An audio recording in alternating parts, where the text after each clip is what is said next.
Hi everybody, today we're going to review this Feiyu G4 Pro 3-axis stabilized handheld gimbal for phones. This is iPhones, but I'm pretty sure it's for any phone that you want.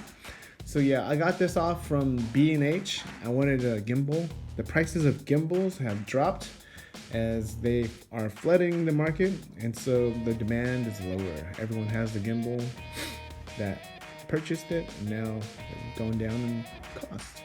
So the DJI 2 gimbal is coming out soon, so I wanted something before that so I could compare it to it, because I plan to get that as well. Anyways, this is a Feiyu G4 Pro that I'm going to review. So let's open this up and check it out.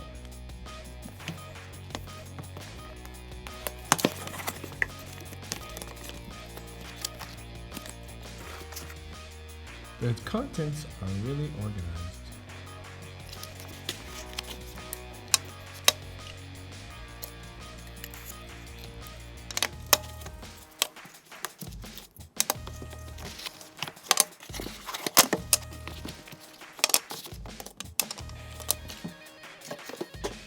So inside you'll find a USB connection, so you can charge the battery perhaps, the actual gimbal set right here, a weight that you put onto the gimbal. I'm not sure exactly yet what it's for because I haven't used the gimbal before. Extension mount, or extension for the hand area. It looks like a battery charger from my point of view. I'm not sure what this is at the moment. And it seems like a charger. And 4 batteries. So I'm gonna read the instructions and see what it says. So there's 3 weights on this. There's a 52 gram weight here. Yeah, 52 that you can use. I don't know how that works. And this is an 8 gram or 6 gram weight. And the weights go onto this end here. And so you could add the weight to kind of counterbalance the gimbal and ensure that the phone is balanced correctly and moves in the speed that you need it to based on the weight of your phone. So for the 6S, I needed this extra little 6 grams of weight to it so it could counterbalance. If you have a Plus, you would use this balance weight here too. And that would be because it's the 6 Plus is heavier, and so you have to kind of manage the weight with that. So I'm installing the batteries right now, and the batteries go into this thing here. So you need 2 batteries, so I'm gonna open up this.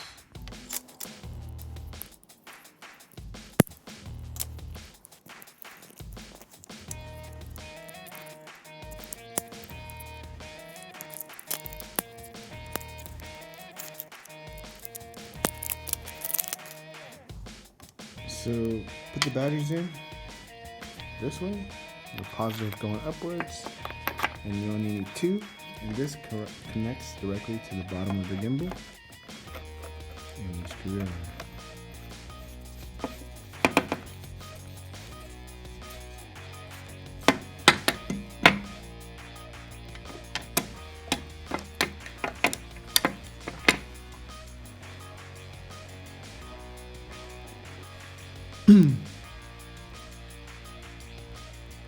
So I have a 6S right here.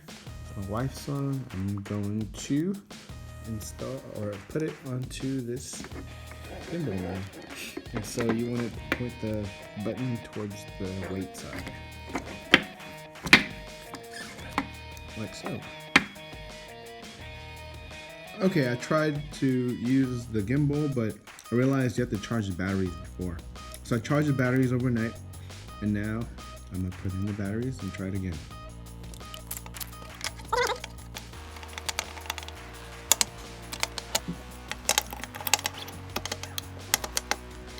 Okay, with the phone on and the heavier weight, the 52 gram counterweight is on, I'm gonna pick this up and let's turn it on. You turn it on by pressing the white button. Pretty heavy overall. White button. And then it goes and turns on, and the gimbal is set that. So that's how it works. Now you push the buttons up and down to rotate the camera. And I don't know how.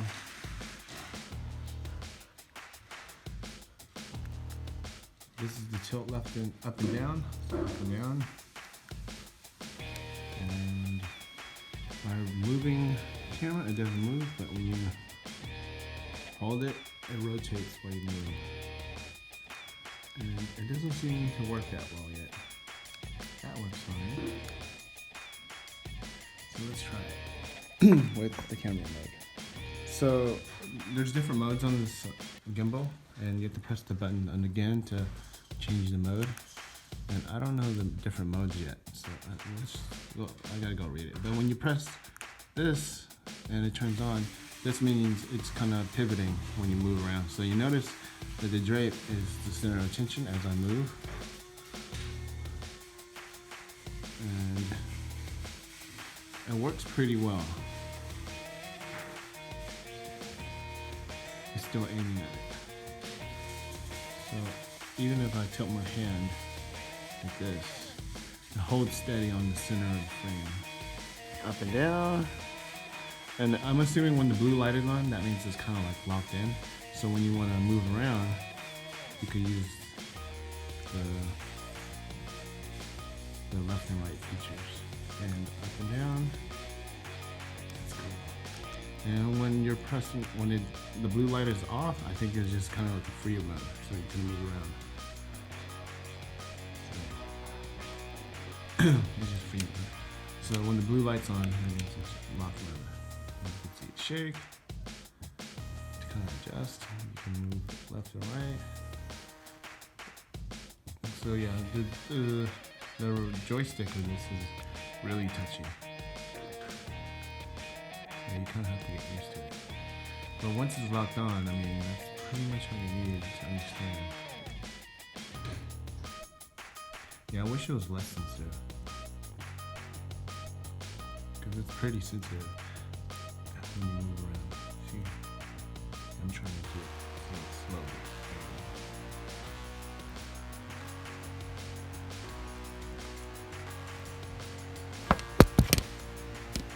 There's several modes to this, and the first mode is the single tap. That's the lock mode or panning mode, and you'll know if it's in panning mode when you move around and things don't change. You'll be in lock mode when the blue light's on. If you double tap, that's supposed to be, I don't know what mode it is. Let's see, double tap. It's supposed to be, panning and tilting mode, so you have to hold it up like this. So it kind of moves slowly, and you can move so that's kind of like, you move slowly with it, I'm assuming. Never used it before. Triple tap is the inversion mode. Let's try that. And that's downwards or behind. Oh, I never used this before. That's cool. Four taps is the reset. 1, 2, 3, 4. And resets everything. And 6 tap is the rolling angle adjustment. 1, 2, 3, 4, 5, 6. Don't know what that does exactly, but you have to look at the manual. I never used the gimbal before, so all new to me. And to do on standby, press 1, the 1 Mississippi, let go. It's on standby mode, so it just rotates freely. And then when you want to turn it off, you press 3 press and hold. Let's see. Let's go back to pen mode.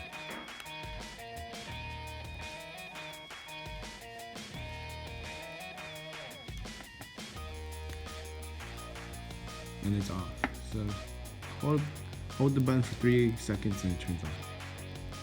So I'm currently on lock mode, so I'm gonna try this out and see how panning mode.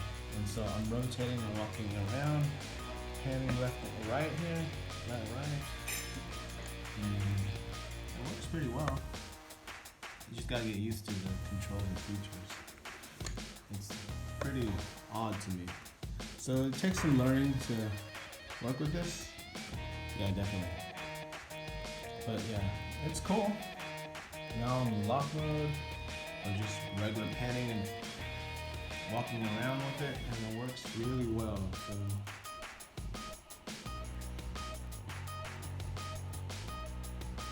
and it's really smooth, pretty well. I think I'm on inversion mode, I don't recall, but I'm just walking around and not doing anything, and it works really well. I'm zooming out again. Now my dog, Autumn, come. I'm following her around, or she's following me. And I'm moving quite fast. And here's my other dog. And there we go. So it's off. Only place it on something flat when you have the gimbal off because you don't want to ruin the motor. It'll just continue spinning. So yeah, make sure it's off before you place it down. And another feature is that there's a USB port here. So you can plug in the USB cord. Before you actually use everything and make sure everything's working as you want, you might want to initialize it and adjust the horizontal angle adjustments for the gimbal, because sometimes it's kind of out of whack according to the manual.